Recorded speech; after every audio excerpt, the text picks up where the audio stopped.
हिमालय की सबसे ऊंची चोटी है, उसका नाम गौरी शंकर था वास्तव में, लेकिन वो नाम कर दिया अंग्रेजों ने एवरेस्ट।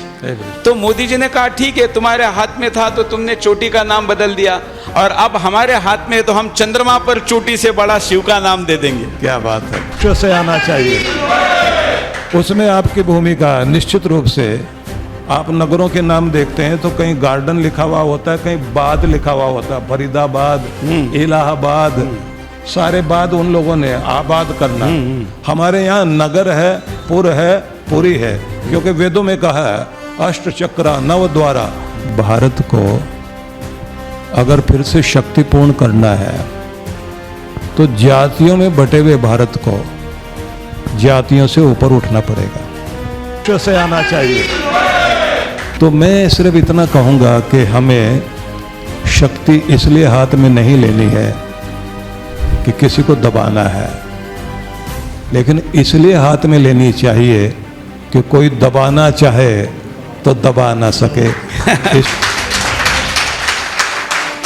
सरकार की बात करेंगे तो लोग राजनीति कहेंगे, सरकार की बात करेंगे पीएम ने क्या काम किया तो लोग राजनीति कहेंगे, और उससे लोग दूर रहते हैं, और फिर विश्लेषण करने का और उसके ऊपर टीका टिप्पणी करने का अधिकार सज्जन खो देते हैं, और फिर दुर्जन टिप्पणी करते हैं, इससे समाज में भ्रम पैदा होता है। तो हमने कहा कि सत्ता के सुंदरी से और सत्ता की भगवती से भी संत दूर कैसे रह सकते। संतों के मार्गदर्शन में, गुरुओं के मार्गदर्शन में राज्य चलने की परंपरा हिंदुस्तान में रही है, उसे पुनः स्थापित करने के लिए हमने आज के कॉन्क्लेव का आयोजन किया है।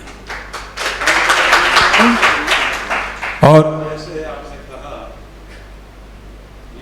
रूप से आज इसकी आवश्यकता भी है, और जब जब भारत में गुरु और उनके योग्य शिष्य चाणक्य और चंद्रगुप्त, संदीपनी का आशीष श्री कृष्ण भगवान को, और जब जब समर्थ गुरु रामदास और छत्रपति शिवाजी, ब्रह्म और क्षत्र का समन्वय साथ में रहा, भारत भारत रहा, भारत की संस्कृति दूर तक फैली, और निरंकुश होते हुए राज सत्ता के हाथी को यदि अंकुश में नियंत्रित करके अनुशासित कर सकता है कोई, तो केवल धर्म सत्ता कर सकती है। इसलिए राज सत्ता से ऊपर धर्म सत्ता का अधिकार अवश्य होना चाहिए। और जिस प्रकार से हमारे माननीय डॉक्टर साहब ने अभी कहा है, तो सबसे पहले तो मैं सुदर्शन न्यूज के लिए बहुत बहुत आभार व्यक्त करना चाहता हूं, क्योंकि हमारी भूमिका क्या है कि लोग नारद, मतलब भारतीय दर्शन में मीडिया का काम नारद जी का है। तो जैसे पहले नारद जी भी क्या करते थे कि संत केवल ऋषि मुनि केवल यज्ञ पूजा में लगे हैं और राजा के काम पे ध्यान नहीं दे रहे, तो फिर नारद का काम होता था उन संतों को, ऋषि मुनियों को जाके बताना, राजा से कुछ गलती हो तो उसको भी जाके याद दिलाना। तो वही काम हम कर रहे हैं। ये बहुत बड़ी बात कही आपने। और देखा जाए तो इन्होंने जो सुदर्शन नाम दिया है, तो सुदर्शन चक्र तो अपनी जगह है, और साथ में न्यूज लिखा है, तो न्यूज में 4 अक्षर होते हैं। एक है एन से मतलब होता है नॉर्थ, और ई से होता है ईस्ट, और डब्ल्यू से होता है वेस्ट, और एस से होता है साउथ। तो ये सुदर्शन चक्र, और साथ में लिखा हुआ राष्ट्रहित प्रथम, और वो भी सर्वप्रथम। तो कहना चाहिए कि चारों दिशाओं में जो सुदर्शन चक्र समाचार का चलना चाहिए, शुभ समाचार का चलना चाहिए, संदेश पूरे देश से, विश्व से आना चाहिए, उसमें आपकी भूमिका निश्चित रूप से श्लाघनीय है। मैं इसके लिए आपको बहुत बहुत बधाई देता हूं। और देखा जाए तो गीता भी तभी पहुंची थी जब संजय ने अपनी भूमिका निभाई थी, तो आप संजय का भी कार्य कर रहे हैं, उसके लिए भी आपको बहुत बहुत बधाई। 11 साल लंबा पीरियड किसी भी देश में होता है, वैसे देखा जाए किसी पार्टी के लिए, व्यक्ति के लिए और राष्ट्र के लिए कोई लंबा भी नहीं होता, दोनों दृष्टि से। लेकिन इस बदलते युग में इस 11 साल को आप कैसा देखते हैं, जो मोदी सरकार के 11 साल अभी पूर्ण हुए हैं? सबसे पहले तो मैं ये कहूँगा आप सबको कि सिंदूरी शपथ लेकर के लौह पुरुष का रूप धारण करके जिन्होंने भारत के गौरव को सारे विश्व में और मैं कहूँगा नवमंडल में पहुंचाया, वो है नरेंद्र भाई मोदी, जिनका प्रण ही नए भारत का उदय। 11 वर्षों का उनका कार्यकाल साधारण कार्यकाल नहीं रहा है। रक्षा क्षेत्र में जितना बड़ा स्थान भारत का आज बड़ा हुआ है, 11वें स्थान से लेकर के और चौथे स्थान तक आर्थिक शक्ति भारत की आज पूरे विश्व में दिखाई देती है। और जिस तरह से अभी थोड़े दिन पहले ही जो आर्च ब्रिज चेनाब में आपने देखा है कि विश्व का सबसे ऊंचा ब्रिज बना है, तो दिखाई देता है कि कश्मीर में इतना ऊंचा ब्रिज बना करके ये ब्रिज जो है, कहना चाहिए कि उन दिलों के अंदर बना है कि जो लोग कहते थे कि पता नहीं आतंक मिटेगा या नहीं मिटेगा, जीरो टॉलरेंस रखने वाले नरेंद्र भाई मोदी, उन्हें हम ये कहेंगे कि 2 तरह के देश शत्रुता रखने वाले, उनके बीच में भी अगर कोई समन्वय कर सकता है तो नरेंद्र भाई मोदी ही कर सकते हैं। और ये भी आप लोगों ने देखा है कि हमारा इसरो जितना सशक्त हुआ है कि आज हम हमारे ध्वज भारत के हमारे चांद सितारों में दिखाई दे रहे हैं, और वहाँ भी शिव का नाम अंकित हो गया है, स्थान का नाम ही शिव के नाम पर पड़ गया है, शिव शक्ति। तो दिखाई देता है कि एक व्यक्ति की दिशा किस तरफ देने के लिए उनके भाव क्या हैं। और उससे भी अधिक मैं ये कहना चाहूँगा कि जो उनके विचार शक्ति है, मैं उत्तर से लेकर दक्षिण तक जहाँ जहाँ भी पूरे भारत में गया हूँ, जो सड़कों का जाल दिखाई देता है और इतनी अच्छी सड़कें, मुझे तो दिखाई देता है कि अमेरिका से भी बढ़िया सड़कें हमारे देश में दिखाई दे रही हैं। तो इतना बड़ा कार्य करने के साथ में जो एक बात हम, क्योंकि राजनीतिक क्षेत्र में तो हम लोग ज़्यादा चर्चा करते नहीं हैं, धार्मिक लोग हैं और समाज क्षेत्र में काम करते हैं, निवेदन करना चाहता हूं कि जो 500 वर्षों से राम जी और उनका नाम न्यायालय में, और जो सबके न्यायाधीश हैं, उन राम जी का कोई न्यायाधीश निर्णय करने लग जाए। एक ही व्यक्ति इस देश में सिंहासन पर बैठने के बाद जिससे भारत का प्रधानमंत्री पद सुशोभित हुआ है, वो नरेंद्र भाई मोदी हैं, जिन्होंने 500 वर्षों की समस्या को समाधान दिया। तो ये हमारे लिए बहुत गौरव की बात है।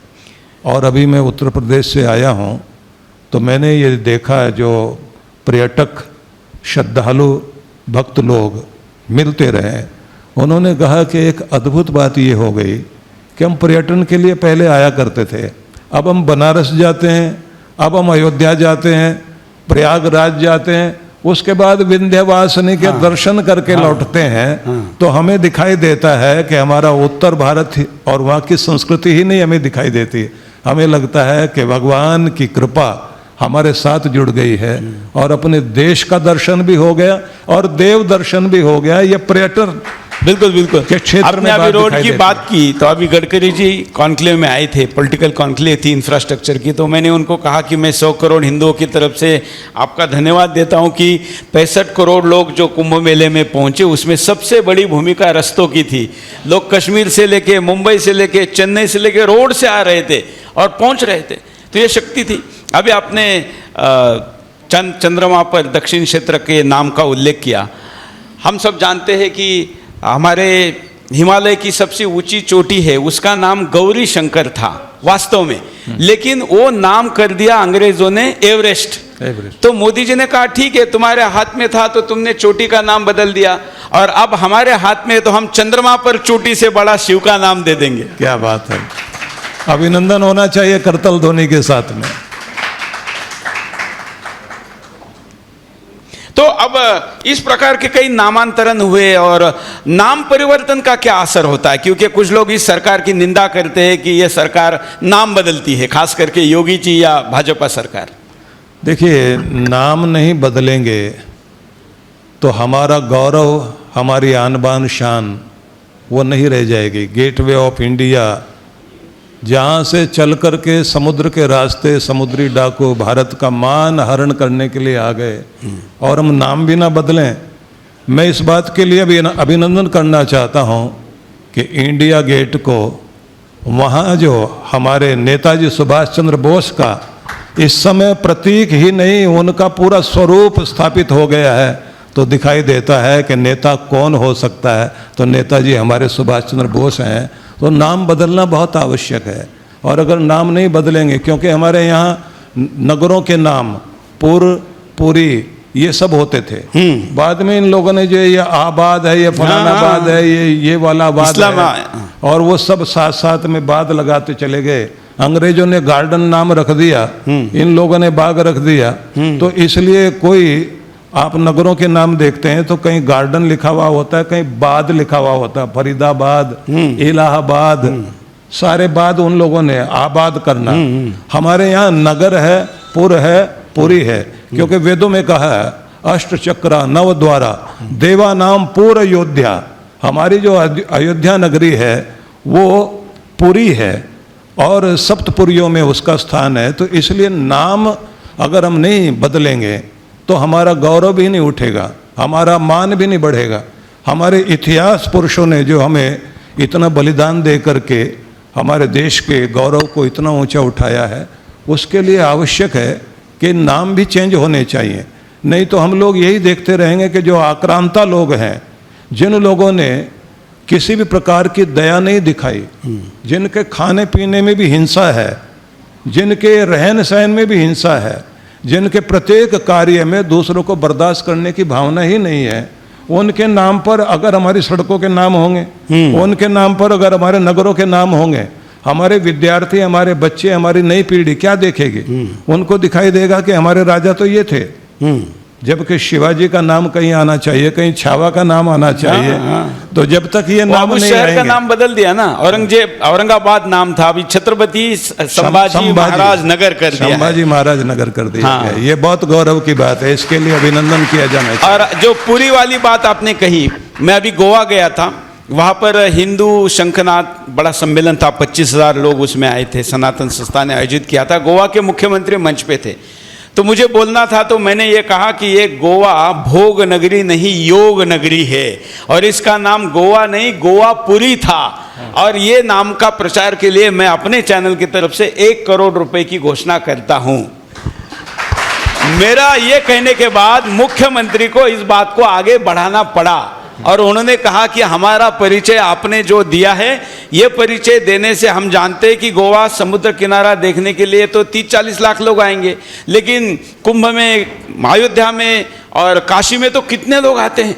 तो यहाँ दर्शकों को भी मैं बताना चाहता हूँ कि गोवा में केवल बीच नहीं है, गोवा में इतने मंदिर है, बड़े बड़े मंदिर है। और पोर्तुगीजों ने कुछ मंदिरों को तोड़ा, तो संभाजी महाराज जी ने जाके पोर्तुगीज का पराजय करवा के वहां मंदिरों की पुनः स्थापना की। शिवाजी महाराज जी ने हमला किया था। तो इसलिए नामांतरण ये बहुत आवश्यक है, और आपने इसका समर्थन किया। इसी के साथ ये देखा गया है कि इस सरकार ने वर्क कल्चर में भी काफ़ी बदलाव करने की कोशिश की, जिसको, और शिक्षा में नई शिक्षा नीति लाई। तो ये कहा जा रहा है कि शिक्षा का भगवाकरण हो रहा है। देखिए, एक बात हम लोग जरूर जान लें कि किसी भी देश के लिए 3 चीज़ें बड़ी महत्वपूर्ण होती हैं। जब तक उस देश में आपकी ज़मीन नहीं है, आपका जनसंख्या नहीं है, आपका मालिकाना हक नहीं है, और इससे बनता है शरीर, और उसके बाद में आती है संस्कृति, संस्कृति से आत्मा आती है उस देश के अंदर। हम लोग जहाँ जहाँ पर भी हमारी संस्कृति घटती चली गई, हमारी परंपराएं घटती चली गई, वहाँ से हमारा देश सिकुड़ता चला गया।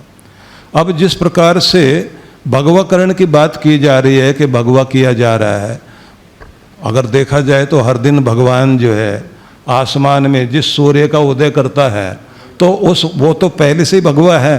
तो ये झंडा कोई और नहीं उठाता ऊपर, इस झंडे को हर दिन परमात्मा ही तो ये ध्वजारोहण करते हैं सूर्य के माध्यम से। हम किसकी चीज़ से दूर भागेंगे? रंगों को लेकर के हमें किसी भी प्रकार से विद्रोह करने की भावना नहीं जगानी चाहिए। लेकिन एक निवेदन करना चाहता हूँ कि जब तक शिक्षा के अंदर हम लोग प्रवेश नहीं करेंगे और इसमें मॉरल एजुकेशन नहीं आएगी, नैतिक शिक्षा नहीं आएगी, संस्कार नहीं आएंगे, परंपराएं नहीं आएंगे, गौरव गान हमारे शहीदों का नहीं होगा, देशभक्ति नहीं सिखाई जाएगी, तब तक हम सुरक्षित रह ही नहीं सकते। बल्कि हमें ये करना चाहिए कि जो अभी तक हमारे जितने भी विद्यालयों में रामायण, गीता, उपनिषद, वेद आदि नहीं पढ़ाए जाते, तो अब गवर्नमेंट को मैं तो ये निवेदन करना चाहता हूँ कि हमारी शिक्षा में कुछ न कुछ ऐसा परिवर्तन आना चाहिए कि हमारे अपने बच्चे, जबकि पूरे विश्व में हम देखते हैं कि वहाँ पर वेद भी पढ़े जा रहे हैं, उपनिषद पढ़े जा रहे हैं, गीता पढ़ी जा रही है, रामायण पढ़ी जा रही है, यहाँ के पुराणों का दर्शन पढ़ा जा रहा है, हमारी जो फिलॉसफी है वो पढ़ी जा रही है, तो भारत उससे अछूता क्यों रह जाए? हमें जो है अपनी संस्कृति को ऊंचा उठाने के लिए शिक्षा के अंदर जरूर कुछ न कुछ ये बात लानी चाहिए कि नैतिक अभी शिक्षा। सऊदी अरेबिया ने अपने यहाँ पर, आप लोगों ने मीडिया में पढ़ा होगा, महाभारत और रामायण अपने शिक्षा में जोड़ दिया। सऊदी अरेबिया में, जहाँ इस्लाम की स्थापना हुई, लेकिन वहाँ का मुसलमान तो इसका स्वागत कर रहा है, लेकिन भारत का कटमुल्ला इसका विरोध करता है, बोलता है कि योगा में ओम नहीं कहेंगे, ओम कहेंगे तो फिर धर्म हमारा भ्रष्ट हो जाएगा। सीधा सा कारण ये है, वो जो एक कहावत मैं पंजाब में सुनी है, दुनिया मंदी जोरानो लख लानत कमजोरानो, कि दुनिया जो है शक्ति को मानती है, यदि आप अपनी शक्ति नहीं दिखाओगे तो आपको कुछ भी करोगे, हर चीज़ में शोर मचाया जाएगा, बोला जाएगा, और आपकी शक्ति तब बनेगी जब आप अपनी एकता को बनाओगे। और मैं निवेदन करना चाहता हूँ कि हम लोग, क्योंकि वेद पर भी बोलते हैं, उपनिषद पर बोलते हैं, गीता पर बोलते हैं, रामायण पर बोलते हैं, पुराणों का जो दर्शन तत्व है वो भी लोगों तक पहुँचाते हैं, तो ऋग्वेद का जो अंतिम सूक्त है, जहाँ भगवान ने अपना अंतिम संदेश मनुष्य मात्र के लिए दिया, और जिसका जब भारत के प्रधानमंत्री नरेंद्र भाई मोदी पहली बार लाल किले की प्राचीर से उद्घोष कर रहे थे, भारत को संदेश दे रहे थे, तब उन्होंने एक मंत्र पढ़ा था, संगच्छध्वम संवदध्वम समवो मनांसि जानताम। जब तक हम लोग एक होकर के मिलकर नहीं चलेंगे, एक आवाज़ वाले नहीं बनेंगे, एक विचार वाले नहीं बनेंगे, एकता को नहीं बनाएंगे, शक्ति आएगी नहीं। और जब तक शक्ति नहीं आएगी तब तक आपके लिए यही विरोध होता रहेगा, यही बोला जाता रहेगा, आप ऐसे क्यों बैठ रहे हैं, आप ऐसे क्यों चल रहे हैं, आप ये नाम क्यों रख रहे हैं, आप अपनी गीता क्यों पढ़ रहे हैं, आपके मंदिर के घंटे की आवाज़ बाहर क्यों आ रही है, आप लोग जो है इस दिन, होली के दिन इतना पानी क्यों बहाते हैं, आप लोग जो है ये रंग क्यों उड़ाते हैं, आप दिवाली के दिन जो है इतने पटाखे क्यों चलाते हैं। आपकी हर बात पर ऐतराज होगा। जिस दिन आपकी शक्ति बन गई, झंडा उन्हीं का ऊंचा रहेगा जिनका डंडा ऊंचा रहेगा, और अगर डंडा ऊंचा नहीं होगा तो डंडा जरूरी है, और इसलिए वो डंडे वाला काम सुदर्शन करता है। आप, मैं चाहूँगा कि हमारे दर्शकों को आपकी जो, क्योंकि शिक्षा की बात हो रही है, तो आपने जो संस्कार वर्ग और गुरुकुल शुरू करने का संकल्प लिया वो भी बताया जाए। देखिए, मैं एक निवेदन करना चाहता हूँ कि हम लोग 15 दिनों तक श्राद्ध मनाते हैं, अपने पूर्वजों का तर्पण करते हैं, पितरों का तर्पण करते हैं, लेकिन उनको भूल जाते हैं जो घर में हमारे माता पिता, बड़े बुजुर्ग, दादा दादी, नाना नानी, बड़े लोग हैं। एक दिन उनका सम्मान दिवस जरूर होना चाहिए। उनके साथ महीने में एक बार ही सही आप उनको घुमाने के लिए ले जाएं। आपके मोबाइल फ़ोन में न जाने किन किन के फ़ोटो होते हैं, आपके माता पिता का चित्र पहले होना चाहिए। आप अपने मोबाइल फ़ोन में अपना देव दर्शन करें, लेकिन अपने माता पिता को भी स्मरण कर सकें। साथ साथ मैं ये कहना चाहता हूँ कि आज सोचने का विषय है जिस पर मैं आपका ध्यान सबका आकृष्ट करना चाहता हूँ। 1000 वर्षों तक दुनिया में कोई देश गुलाम नहीं रहा, सिर्फ भारत रहा है। क्यों रहा है? कारण है हमारी एकता की कमी थी, हमारे संस्कारों की कमी थी, हमारी संस्कृति का प्रचार प्रसार नहीं था, हम लोग अपने धर्म को दूसरों तक नहीं पहुंचा पाए, समझा नहीं पाए। तो इसलिए आज बहुत बड़ी आवश्यकता है कि भारत भर में गुरुकुल खुलने चाहिए। अंग्रेजों ने 5 लाख गुरुकुल बंद करके भारत की उस शक्ति को बंद करने की चेष्टा की थी, जिससे भारत की वो फाउंड्री, वो सिक्के जहाँ डलते थे, जिससे देशभक्ति जागृत होती थी, जिससे लोगों के अंदर जो है अपनी संस्कृति के प्रति सम्मान आता था, उसको बंद करके, गुरुकुलों को बंद करके उन्होंने भारत की रीढ़ को तोड़ने की चेष्टा की। तो मैंने ये निश्चय किया है कि हम लोग पूरे भारतवर्ष में अब गुरुकुल आंदोलन को शुरुआत करेंगे और 10 गुरुकुल बनाने का उद्घोष मैंने किया।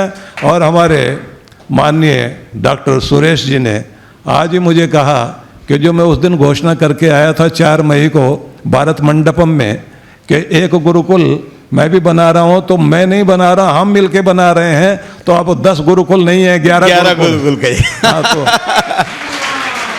तो इसी के साथ मैंने कुंभ के अवसर पर संत सम्मेलन में एक घोषणा की थी। मैंने ये कहा था कि जितने जितने मंदिर भारत भर में हैं, अगर एक एक संस्कार केंद्र वहां खोल दिया जाए, तो जो बच्चे अपने माँ बाप का सम्मान नहीं कर पा रहे हैं, क्योंकि ये श्रवण कुमार का देश है, राम जी का देश है, ये पुंडलीक का देश है, जिन्होंने माता पिता को की सेवा करते करते भगवान के दर्शन पाए और पंढरपुर जैसा एक महान तीर्थ स्थापित हुआ। तो जिस देश में माता पिता का सम्मान करने के लिए, उनके आदेश का पालन करने के लिए राम जी 14 वर्षों तक के लिए वन में चले गए, उस देश में माता पिता उपेक्षा के शिकार हो रहे हों, तो हमारी सबकी चेष्टा होनी चाहिए कि हम घर घर में बच्चों के अंदर संस्कार, नैतिक शिक्षा, मॉरल एजुकेशन नाम दे दीजिए, आप कुछ भी नाम दे दीजिए, संस्कार केंद्र खोलने की आवश्यकता है। क्योंकि जहाँ जहाँ भी चर्च है वहाँ कॉन्वेंट स्कूल है, जहाँ जहाँ मस्जिद है वहाँ पर मदरसा जरूर है, तो जहाँ जहाँ पर मंदिर है वहाँ पर संस्कार केंद्र भी होना चाहिए। और जहाँ जहाँ पर आश्रम है, जिनके भी आश्रम है, तो एक गुरुकुल वहाँ जरूर बनना चाहिए। ये मैंने कुंभ के अवसर पर संत सम्मेलन में घोषणा की थी और तुमुल ध्वनि से सबने स्वागत तो किया, लेकिन साथ में ये कहा कि आप क्या कर रहे हैं। तो मैंने कहा मैं सबसे पहले बंगाल में ही गुरुकुल की स्थापना करूंगा और दूसरा गुरुकुल मैंने शुरू करना है मुरादाबाद में, जहाँ सबसे ज़्यादा ज़रूरत है, और तीसरा शुरू करने जा रहा हूँ झारखंड में। जिन बच्चों को नक्सलाइट लोगों ने, जिनके माँ बाप को मार दिया, उन अनाथ होते हुए बच्चों को, लावारिस होते हुए बच्चों के लिए एक गुरुकुल रांची के पास में वहाँ खोलने के लिए मैंने संकल्प लिया है। और मैं चाहता हूँ कि हमारे सभी लोग, जो भी प्रबुद्ध लोग हैं, जो भी सनातन से प्रेम करने वाले लोग हैं, उनको आगे आना चाहिए। कि अगर आज आगे नहीं आए, क्योंकि ये स्वर्णिम युग हमारा चल रहा है, मैं कह सकता हूँ, क्योंकि देश के ऊपर ऐसे देश के प्रधानमंत्री बैठे हुए हैं, एक तरफ हमें योगी जी दिखाई देते हैं, उधर जो है असम में हमें हेमंता जी दिखाई दे रहे हैं, तो ऐसे ऐसे लोग सामने आते दिखाई दे रहे हैं। और अब तो सुदूर दक्षिण में भी ऐसा कुछ स्वर दिखाई देने लग गए हैं। लगता है कि बात सुनी जा रही है, लेकिन ऐसा ना हो जाए कि बड़े गौर से सुन रहा था जमाना, हम ही सो गए दास्ता कहते कहते। तो इसलिए जगाते रहना जरूरी है। जगाते रहना जरूरी है। और अब बात वो भी है कि मैं कोई एक क्लिप सुन रहा था जिसमें ये कहा गया था कि वो जो विद्यार्थी ईरान से चल करके आए, उन विद्यार्थियों में से कोई बोल रहे थे कि ये भारत का झंडा लेकर के जब हम लोग चले, तो इस झंडे में ही वो शक्ति है कि गोलियां बंद हो गई, हमारे लिए रास्ता दिया गया। तो इसलिए अब ये दिखाई देता है कि नरेंद्र भाई मोदी अगर हमारे प्रधानमंत्री हैं, तो दिखाई देता है कि जिनके आते थे न जवाब, सलाम आने लगे। जिनके आते थे ना जवाब, सलाम आने लगे। भारत तेरा वक्त क्या बदला, नीम के पेड़ पर आम आने लगे। स्थितियां बदल रही हैं, बदलने वाला चाहिए। सुनती है दुनिया, सुनाने वाला चाहिए। झुकता है संसार, कोई झुकाने वाला होना चाहिए। तो इस युग में हमें और ज़्यादा एक होकर, संगठित होकर काम करने की आवश्यकता है। और ये एकता के लिए जरूरी है घर घर में संस्कार केंद्र होने चाहिए। ये संचार क्रांति का युग है, तो संचार क्रांति के माध्यम से ही संस्कार क्रांति शुरू हो जानी चाहिए। इसके लिए मैंने घोषणा की है 4 मई को भारत मंडपम में। और उस समय मुझे ये याद आ रहा था कि नरेंद्र भाई मोदी ने भारत मंडपम में G20 का इतना बड़ा समारोह करके पूरे विश्व को संदेश दिया। तो मैंने भारत के महान संतों को बुला करके उस समय निवेदन किया था कि यहाँ से संदेश जाना चाहिए कि पूरे देश में संस्कार क्रांति का उदय यहाँ से होना चाहिए। और हमारे माननीय सुरेश जी भी वहाँ थे, और जो उस समय इनकी गर्जना थी वो भी अद्भुत थी।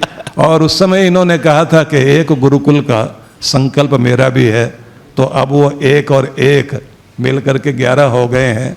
मैं इनको बहुत बहुत अभिनंदन करना चाहता हूँ, इनकी भावना का अभिनंदन करना चाहता हूँ। देखिए, बात केवल समस्या बता के कुछ होगा नहीं, समाधान की तरफ हमने जाना चाहिए। और इसलिए समाधान का रास्ता जब इतना प्रशस्त दिख रहा है तो उसको और गति से चलाना चाहिए। सरकार की बात हमने की। आपको समाज में क्या परिवर्तन इन दिनों में लग रहा है? आपने तो उसको स्वर्ण युग कहा है, फिर भी समाज में सकारात्मकता बढ़ी है, कथाओं में भीड़ बढ़ रही है, युवा साधु संत आ रहे हैं, युवा कथावाचक आ रहे हैं। क्या परिवर्तन आप देख रहे हैं?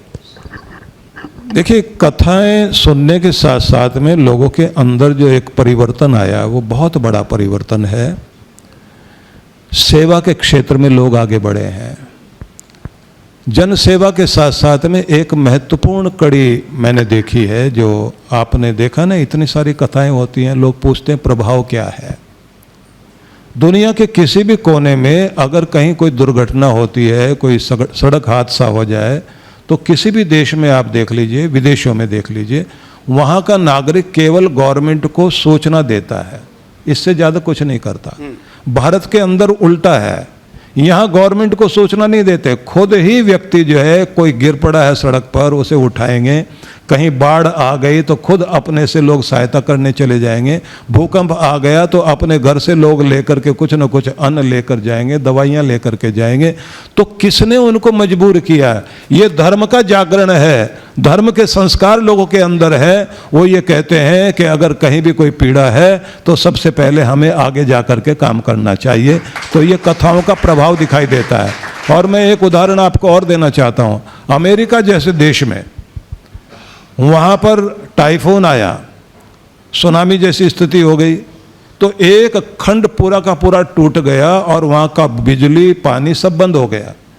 और 3 दिन से लोग वहाँ भूखे प्यासे बैठे हुए थे। लेकिन थोड़ी देर के बाद लोगों ने देखा पहाड़ जैसी उस जगह पर बहुत सारी गाड़ियाँ डबल रोटियाँ लेकर, दवाइयाँ लेकर के, मुरब्बे वगैरह लेकर के, खाने की सामग्री लेकर के पहुँच गए वहाँ। उन्होंने वहाँ बांटना शुरू किया। लोगों ने पूछा कौन हो आप लोग? बोले हम लोग भारतीय लोग हैं। किसने कहा आपको यहाँ आने के लिए? बोले हमारी संस्कृति कहती है कि अगर कहीं भी कोई गरीब है, कहीं कोई लाचार है, कहीं कोई दुख का मारा हुआ है, तो हमारा हृदय कहता है कि वहाँ जाओ, सहायता करो, वो हमारे भाई है। तुम्हें किसने ये समझा दिया? बोले हमारा तो नारा ही है वसुधैव कुटुंबकम। तुम क्या संदेश देना चाहते हो हमें? सर्वे भवन्तु सुखिनः, सारी दुनिया सुखी हो जाए। अब आप सोचिए, वहां अगर कोई महिला भी नीचे गिर जाए, बूढ़ी महिला भी गिर जाए, तो आप उसको हाथ लगा के उठा नहीं सकते, क्योंकि आपके ऊपर मुकदमा हो सकता है कि आपके उठाने का तरीका गलत था, आपको ऐसे नहीं ऐसे उठाना चाहिए था। कोई भी मुकदमा कर देगा। ये भारतीय लोग हैं, ये परवाह नहीं करते हर जगह जहाँ भी है। इनकी संस्कृति कहती है कि हमें रक्षा करनी है, हमें सेवा करनी है। इसलिए अगर भारत में कथाएं हो रही हैं, इन कथाओं का ये प्रभाव है कि हमारे अंदर संस्कार हैं, धर्म की भावना है, परोपकार की भावना है, सेवा करने की भावना है, लोगों को उठाने की भावना है, लोगों का उपकार करने की भावना है। ये कौन सिखा रहा है? ये केवल ये कथाएं सिखा रही हैं। इसलिए कथाओं से परिवर्तन आ रहा है, अद्भुत परिवर्तन आ रहा है। और बड़ी खुशी की बात यह है, प्रथम कोटि की प्रतिभा मंच पर बैठने लग गई है, नए युवक आने लगे हैं, नव युवतियां आने लग गई हैं, कथा करने वाले भी सुनने वाले भी आने लगे हैं। और खुशी की बात यह है कि हमारे अपने बच्चे जय श्री राम बोलने लगे हैं। इस बार स्कूलों में, पिछले 2 सालों से स्कूलों में हम देख रहे हैं कि पहले केवल वेस्टर्नाइज कार्यक्रम होते थे, अब तो स्कूलों में भी सरस्वती वंदना पुनः शुरू हो गई है और पुनः कार्यक्रम हो रहा है। लेकिन अभी हम इसी के साथ में एक कार्य और करना चाहिए हमें। हाँ। हमारे यहाँ जो ये फैंसी ड्रेस में बच्चे जाते हैं और वो न जाने क्या क्या कुछ करते हैं, अब कोई श्रवण कुमार बनकर जाना चाहिए, कोई शिवाजी बनकर जाना चाहिए, कोई अभिमन्यु बनकर के जाना चाहिए, कोई वीर अर्जुन बनकर के खड़ा होना चाहिए, कोई बुद्ध बने, कोई महर्षि का रूप धारण करके खड़ा हो, कोई विवेकानंद बनकर के सामने खड़ा हो, तो लोगों को भी पता लगेगा कि ये बच्चे इस रूप को धारण कर रहे हैं तो ये क्या संदेश देने वाले हैं। एक निवेदन ये। दूसरा निवेदन मैं ये करना चाहता हूँ, सिख परंपरा में एक बहुत बड़ी अच्छी बात है कि वे लोग अपनी सवेरे अरदास करते हैं तो अपने शहीदों का नाम लेते हैं। हमें भी अपने देवी देवताओं का पूजन करने के साथ में अपने शहीदों को जरूर स्मरण करना चाहिए, क्योंकि प्रेरणा शहीदों से यदि हम ना लेंगे, प्रेरणा शहीदों से यदि हम ना लेंगे, आज़ादी ढलती हुई सांझ हो जाएगी। यदि वीरों की पूजा हम नहीं करेंगे तो सच मानो वीरता बांझ हो जाएगी। इसलिए आवश्यक है कि अपने शहीदों का पूजन भी हम करें। और मैं इस बात के लिए अपने सरकार को भी बधाई देना चाहता हूँ। 4 धाम की यात्रा के लिए उत्तराखंड में जिस तरह से सड़कों का इस समय उन्हें बड़ा भी किया गया, चौड़ा किया गया, विस्तार किया गया है, और जिस प्रकार से महाकाल लोक का लोकार्पण हुआ उज्जैनी में, और ओंकारेश्वर का भी जिस प्रकार से जब हमारे शिवराज चौहान जी मुख्यमंत्री थे उनके कार्यकाल में बहुत बड़ा कार्य हुआ, काशी कॉरिडोर बना, और काशी कॉरिडोर नरेंद्र भाई मोदी इतना अद्भुत कार्य कर दिया है। और इधर हम बद्रीनाथ में इतनी बड़ी त्रासदी आई थी, अब बद्रीनाथ को आप देखिए, वहाँ खड़े होते ही अनुभव होता है कि तीर्थों को तीर्थ के रूप में प्रस्तुत करने की भावना किनकी हो सकती है। तो अगर अपनी सरकार आई है तो सरकार ने वो कार्य भी करके दिखा दिया है कि बड़ी सरकार उनके ऊपर खुश हो रही है। बड़ी सरकार से मतलब है परमात्मा भगवान शिव आशीर्वाद दे रहे हैं। और इसी रूप में मैं देख रहा हूँ विंध्यवासिनी के लिए भी कार्य किया गया है। और अब मुझे पता लगा है कि नासिक में भी जो वहाँ त्र्यंबकेश्वर भगवान का शिवालय है, उस स्थान के लिए भी सरकार की योजना बनी है। तो जितने भी हमारे तीर्थ हैं वो सब लोगों की श्रद्धा, जो भी इतनी दृढ़ श्रद्धा है, लोग वहाँ तक पहुँच सकें। और भारत का पर्यटन, क्योंकि मैं एक निवेदन करूँगा जो हम सबको याद कर लेना चाहिए, दुनिया के अधिकांश लोगों ने एक कार्य, आइए महाराज स्वागत है आपका, अभिनंदन, एक बार जोरदार करतल ध्वनि से अभिनंदन कीजिए। भारत का कोई भी संत जब सामने आए हमारा सिर झुक जाना चाहिए। बहुत बहुत अभिनंदन आपका। मैं निवेदन करना चाहता हूं कि दुनिया के किसी भी देश में जहां कोई सुंदर प्राकृतिक दृश्य होता है, कहीं जलप्रपात है, जल की धारा है, पर्वत का कोई शिखर है, हिम शिखर है, उन लोगों ने उसको पिकनिक स्पॉट बनाया और वहाँ जाकर वो शराब पिएंगे, डांस करेंगे, कुछ चीज़ें करेंगे। आपके पूर्वजों ने जहाँ भी प्रकृति का सुंदर मनोरम दृश्य देखा वहाँ बैठ कर के तप किया, जप किया, साधना की, यज्ञ किए और उस स्थान को तीर्थ बना दिया और कहा कि पर्यटन भी करिए, प्रकृति से भी जुड़िए, पर्यावरण की रक्षा भी कीजिए, भगवान से भी जुड़ो, अपने आप से भी जुड़ो। क्योंकि वहाँ बैठने के बाद आदमी आत्मचिंतन करता है, आत्मनिर्माण की प्रक्रिया में जुड़ता है, आत्म सुधार के लिए व्यक्ति चिंतन के मौन क्षणों में अपने जीवन में परिवर्तन लेकर के आता है। इसलिए ये परंपरा जो है, आप देखिए कि इस देश में ही तो ऐसा था कि कोई राजा राजर्षि होकर के वन में तप करने के लिए चला जाता है। ये अपनी परंपरा थी। इसलिए निवेदन करना चाहता हूं कि जो भी कार्य हुए हैं वो साधारण नहीं हुए हैं। फिर से भारत के तीर्थों का गौरव इस तरह से ऊंचा उठा है कि मैं कहना चाहूँगा कि सरकार सही दिशा में कार्य कर रही है। उनको बहुत बहुत बधाई इस बात के लिए। लेकिन हमारी इच्छा है दुनिया के कुछ देश, चाहे इजराइल हो चाहे रसिया हो, उनके यहाँ जासूसी करने वाला और गद्दारी करने वाले के एक ही बात सूचना दी जाती है, एक जन्मदिन मना सकते हो, दूसरा जन्मदिन नहीं मना सकते। भारत में गद्दार, जासूसी करने वाले लोग, भारत को चोट पहुंचाने वाले लोगों के साथ गवर्नमेंट को सख्त होना चाहिए। कोई ना कोई ऐसे कदम उठाने चाहिए। अपनी तरफ से मैं ये सुझाव देना चाहता हूँ। बाकी तो वे लोग हमसे कहीं दूर दृष्टि रख करके सोचने वाले लोग हैं। आने वाला समय निश्चित रूप से वो होगा कि भारत का गौरवगान पूरी दुनिया करेगी और अभी भी कर रही है। हम लोग जहाँ तक पहुँच गए हैं, दिखाई देता है कि भारत अपने आप में एक महान शक्ति बनकर उभरा है। बिल्कुल। अभी हम दर्शकों से प्रश्न लेंगे, क्योंकि हमने तय किया था कि हालांकि मैंने पूछे हुए प्रश्न भी हमने सोशल मीडिया से आपके लिए मंगाए थे। अब हम सामने जो बैठे हैं हाथ ऊपर करेंगे, उनके पास माइक जाएगा और वो लोग अपना प्रश्न पूछ सकते हैं। हाँ महाराज जी, चरणों में कोटि कोटि प्रणाम। गुरुदेव, आप एक प्रेरणा स्रोत हैं। आपके प्रवचन से सब हम हिंदुओं को बहुत प्रेरणा मिलती है। मेरा एक निवेदन है कि अपने इस प्रवचन में शास्त्र की आप जो हमें व्याख्या करते हैं, जिससे हम प्रेरणाभूत होते हैं, उसके साथ आप शस्त्र की भी एक अपने प्रवचन में शामिल करें, ताकि हम हिंदुओं को भी एक मतलब एक जन जागृति आपके प्रवचन के द्वारा फैले कि शस्त्र भी बहुत अनिवार्य है आज की डेट में। शास्त्र और शस्त्र की परंपरा हमारी थी। हमारा कोई भी देवी देवता ऐसे नहीं है कि जिनके हाथ में शास्त्र के साथ शस्त्र ना हो। और जब तक हम इस बात को नहीं समझेंगे, क्योंकि कृष्ण भगवान तो मुरली मनोहर हैं, उनके हाथ में मुरली दिखाई देती है, पर जब जरूरत पड़ती है तो सुदर्शन चक्र भी दिखाई देने लग जाता है। तो मैं सिर्फ इतना कहूँगा कि हमें शक्ति इसलिए हाथ में नहीं लेनी है कि किसी को दबाना है, लेकिन इसलिए हाथ में लेनी चाहिए कि कोई दबाना चाहे तो दबा ना सके। इसलिए शक्ति हाथ में आनी चाहिए और शक्ति का सदुपयोग होना चाहिए।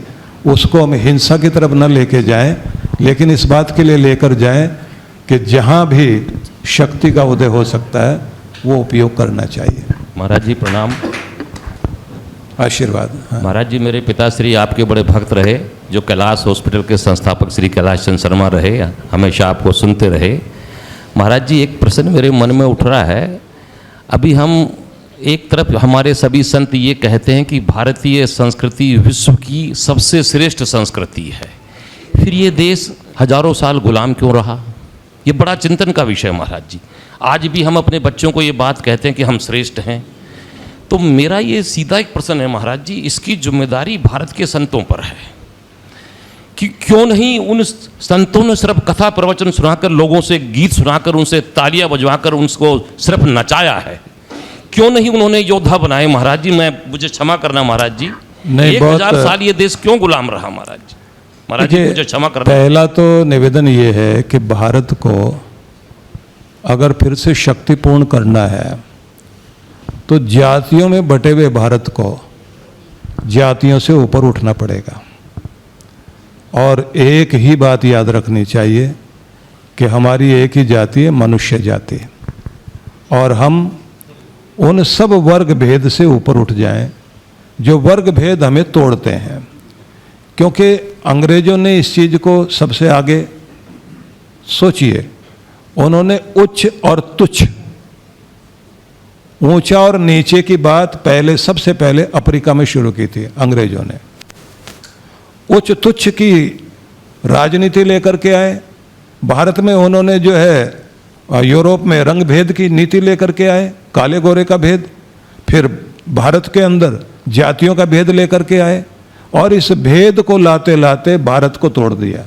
अगर आज भारत को हम एक करना चाहते हैं और शक्ति युक्त करना चाहते हैं तो ये जो जातियों में बटा हुआ भारत है, जातियों में फिर जाति, जाति में से और फिर जाति, उसके बाद में पार वाला व्यक्ति, इस पार वाला व्यक्ति, फिर इस गोत्र वाला व्यक्ति और उस गोत्र वाला व्यक्ति, इस तरह से करते करते हम लोगों को इतना विखंडित कर दिया गया है कि हमारी शक्तियाँ टूट रही हैं। तो अपने आप को हम इस जाति प्रथा से थोड़ा सा ऊपर उठाएं तो एकता बनेगी। एक निवेदन। दूसरा निवेदन आप सबसे करना चाहता हूं कि सभी लोगों को, खास बात जो मैं कहूंगा वो ध्यान से सुन लीजिए आप लोग। दूसरों के यहां संडे की प्रेयर होगी, अपने बच्चों को लेकर के चर्च में जाएंगे। जुम्मे की नमाज वाले दिन वे लोग सबको लेकर साथ जाते हैं, सब लोग जाएंगे क्योंकि उनको पता है, उनके यहाँ हदीस में, अहले हदीस में जो कुछ कहा गया वो उसका अक्षर से पालन करते हैं। आपका कौन सा दिन है जब आप मंदिर में अपने परिवार को लेकर के जाएंगे? अब मैं जो खास बात कहना चाहता हूं, जिनकी भाषा एक वो एक रहेंगे, जिनकी भूषा एक वो एक रहेंगे, जिनके भाव एक वो एक रहेंगे, जिनके भोजन का तरीका एक है वो एक रहेंगे, और जिनके भजन पूजा पद्धति एक वो एक रहेंगे। इसलिए आप अनेकता में एकता बनाने की भावना रखते हो, रखिए, लेकिन कोशिश करो एक संत, एक पंथ, एक कंत, एक ग्रंथ, एक मंत्र वाले हो जाओ और एकता वाले हो जाओ तो आपकी एकता बनी रहेगी। नहीं तो तोड़ने वाले लोग अपना काम करते रहेंगे। वो लोग जानते हैं कि आपको कमज़ोर कहाँ से किया जा सकता है। आपके अंदर उच्च तुच्छ की राजनीति लाई जाएगी, रंग भेद की राजनीति लाई जाएगी, जाति भेद की राजनीति लाई जाएगी, पूरब पश्चिम की राजनीति लाई जाएगी, उत्तर दक्षिण पूरब पश्चिम के भेद खड़े किए जाएंगे। आप इनके साथ नहीं बैठ सकते, ये छोटे लोग, ये बड़े लोग, ये ऐसे लोग, ये वैसे लोग, ये इस प्रदेश के, ये उस प्रदेश के। ये समस्याएं जहाँ जहाँ भी आ रही हैं वहाँ भारत टूट रहा है। इसलिए अगर एकता लाने के लिए कार्य करना तो समाज के जो श्रेष्ठ लोग हैं, समाज के जो प्रबुद्ध लोग हैं, उन्हें पहले एक होना चाहिए और आगे आना चाहिए। आप यहाँ इतने चिंतनशील लोग बैठे हैं तो सबसे पहले हमें घोषणा करनी चाहिए कि दुनिया के बुरे से बुरे लोग इकट्ठे हो रहे हैं, लेकिन अच्छे लोग क्यों नहीं इकट्ठे होते? सब इकट्ठे होने की ज़रूरत आज सबसे पहले प्रबुद्ध लोगों के लिए। बिल्कुल। हाँ महेश जी, चल रहा है, बोलिए। नहीं, आपने बंद किया उसको। हाँ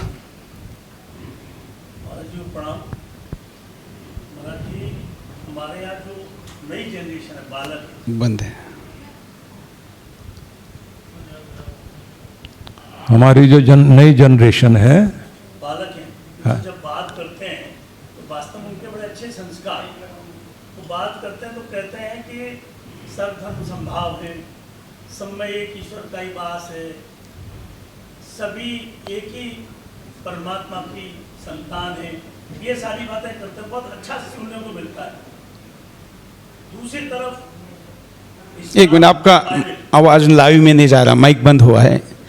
जरा माइक जिनके पास भी जाएगा ना, दूसरे को देते समय उससे छेड़छाड़ ना हो। वो दीजिए, माइक दीजिए, माइक दीजिए। आप अपना माइक पहले जो बोल रहे हैं उनको दीजिए ना। मेरा एक ही निवेदन है आप सब कथाकार जो भी हैं कि कथा में कहीं ना कहीं 10 मिनट, 15 मिनट, आधा घंटा सनातन को इस्लाम से और क्रिश्चियनिटी से कहीं ना कहीं कंपैरिजन जरूर आना चाहिए, क्योंकि आज की डेट में हमारी नई जो पीढ़ी है उसका झुकाव तो धर्म के प्रति हुआ है, लेकिन धर्म में विवेचनात्मक कुछ नहीं है। हमारे संत भी सब सेकुलर है, वो हिंदू धर्म, सनातन धर्म की बात करते हैं, कहीं कंपैरिजन नहीं करते। हमारे युवाओं को कहीं से कोई कंपैरिजन तो मिले, वो कंपैरिजन ही नहीं कहीं। बहुत अच्छी बात आपने मैं इसमें एक जोड़ना चाहूँगा, क्योंकि इन्होंने ये धार्मिक क्षेत्र में काम करते हैं तो ये चीज़ें देखते हैं, तो इसलिए महेश जी ने प्रश्न पूछा। मेरे पास एक बहुत बड़ी एंकर जिसने 27 साल मीडिया में लगाए, एक दिन अचानक फ़ोन आया कि सुरेश जी आपके पास आना चाहती हूँ। मैंने कहा क्या हुआ? बोले आके बताऊंगी। आने के बाद उसने कहा कि मेरी बच्ची 3री कक्षा में जाती है। कुछ दिन पूर्व उसने आकर मुझे कहा कि हमारे इतने सारे भगवान क्यों है? उनका तो एक ही भगवान है, तो आवाज़ लगाएंगे तो एक तुरंत चला जाएगा, हमारे पास पता नहीं कौन जाएगा। तो इसने कहा तुम अपना एजुकेशन पे ध्यान दो, इन सवालों में मत पड़ो। अगली बार उसने कहा कि मेरे यहाँ मैंने देखा कि अचानक से मेरी बच्ची तीसरी कक्षा में जाने वाली नमाज पढ़ रही है, और एक रिनाउंड एंकर है, मैं अभी नाम लेना नहीं चाहता, लेकिन एक जर्नलिस्ट जो दुनिया को सवाल पूछती, उसकी बच्ची नमाज जब पढ़ने लगी तो वो तो हिल गई। उसने कभी सोचा ही नहीं था कि ऐसा हो सकता है। तो फिर लोगों ने कहा कि सुरेश चवानके को मिलो, तो वो मुझे मिलने आई, तो उसने मुझे पूरी कथा बताई। तो मैंने कहा ये ऐसे नहीं हुआ होगा, इसके क्लासमेट कौन है पता करो। तो पता किया तो उसी की सेम एज की तीसरी कक्षा में जाने वाली मुस्लिम लड़की ने उसको प्रभावित किया और नमाज पढ़ने को लगाया। तो कंपैरिजन पता ही नहीं। देखिए क्या है कि जो हमारे प्रवक्ता हैं, व्यासपीठ पर बैठने वाले संत जन हैं, अपनी भूमिका बहुत अच्छी निभा रहे हैं, लेकिन थोड़ा सा इतिहास बोध और लाने की आवश्यकता है। अहले हदीस भी पढ़नी है, कुरान शरीफ भी पढ़नी चाहिए। जब तक आपको पता नहीं होगा उनके ग्रंथों में क्या है, तौरेत, जबूर, बाइबिल, पुराना अहदनामा, नया अहदनामा, न्यू टेस्टामेंट और ओल्ड टेस्टामेंट, इन सब को, जैनदावस्था, ये सारे ग्रंथों में हमारी एक बार थोड़ी सी दृष्टि चली जाए, उसके बाद आपको पता लगेगा कि आपका धर्म दुनिया में कितना ऊंचा और कितना महान है, यहाँ की ऊंचाई कितनी बड़ी है। और जब हम लोग थोड़ा सा उनको बताने लग जाएंगे कि आपके ग्रंथों में क्या संदेश दिए गए हैं और दूसरे लोग क्या मानते हैं, जब तक अपने परिवारों में ये नहीं बताओगे आप कि आप महान हैं तो कैसे महान है, आपकी संस्कृति महान है तो कैसे महान है। सोचिए, हम तो किसी के साथ भी बैठ जाएंगे, किसी के साथ भी मिल जाएंगे, क्योंकि हम लोगों की हालत तो ऐसी है जैसे आलू टमाटर के साथ भी मिलेगा, पालक के साथ मिलेगा, गोभी के साथ भी मिलेगा, वो जो है चने के साथ भी मिल जाएगा। हम तो सबके साथ मिल रहे हैं, कोई हमारे साथ मिलने को तैयार नहीं है। कारण क्या है? वो लोग जानते हैं अपने धर्म में, अपने मत में, अपने रिलीजन में बहुत कट्टर हैं। और आप लोगों को जब तक अपने बच्चों को अपने धर्म के प्रति, अपनी संस्कृति के प्रति, अपने ग्रंथों के प्रति अच्छे ढंग से समझाओगे नहीं, तब तक ये समस्या खड़ी रहेगी। हम लोगों को गुरुकुल में पढ़ने के बाद ये कहा कि आपको दूसरे मत, मजहब, रिलीजन के विषय में भी पढ़ना चाहिए। हमें पढ़ाया गया, हमें आयतें भी याद कराई गई। न्यू टेस्टामेंट को हम लोगों ने पढ़ा, यहूदियों के धर्म ग्रंथ हम लोगों ने पढ़े। स्मरण करने के बाद में, उसके बाद जब हम चिंतन करने के बाद बैठे, तब समस्या समझ में आई कि कौन सी चीज है कि किसी व्यक्ति को इतना कट्टर करके मारने के लिए और काटने के लिए तैयार कर दे, और आपके यहाँ कौन सी ऐसी चीज है जो एक चींटी को भी चलता हुआ देखता है तो पांव बचा करके चलता है। भावना क्या होती है कि चींटी को नहीं बचा रहे आप, एक जीवन को बचा रहे हैं, एक जीवन को सम्मान देते हुए चल रहे हैं आप। ये आपकी भावना है। जैन समुदाय में आप देखें, बुद्धिस्ट लोगों में भी भावना रही है। हम लोग एक छोटे से जीव की को भी सुरक्षा देने की भावना रखते हैं। और दूसरे विचारों में जो आप लोग देख रहे हैं कि वो इतने कट्टर होना एक अलग बात है, हिंसक होना ये बहुत ही दुखद बात है। तो जब तक आप अपने बच्चों को जानकारी नहीं देंगे, बात नहीं बनेगी। और हमें एक बात और याद रखनी चाहिए, मैं अपने प्रवचनों में एक चीज़ का ध्यान रखता हूँ, क्योंकि हमारे सदगुरु ने हमको एक कहा था कि कोई भी उदाहरण देना है तो इतिहास का उदाहरण देने की चेष्टा कीजिए कि जिससे सच्चाई का प्रचार सच्चाई के माध्यम से होना चाहिए, सच्चाई का प्रचार झूठ के माध्यम से नहीं होना चाहिए। तो जब तक हम अपने इतिहास को पढ़ेंगे नहीं, अपना गौरव गान नहीं जानेंगे, तो हम आगे क्या समझा पाएंगे। इसलिए जो आपने कहा वो पीड़ा है, और दुखती रग पर हाथ आपने रखा है कि हमारी सबकी जरूरत है, और अगर नहीं करेंगे तो बहुत देर हो जाएगी। बिल्कुल। तो ये सत्र यहीं पर समाप्त करते हैं।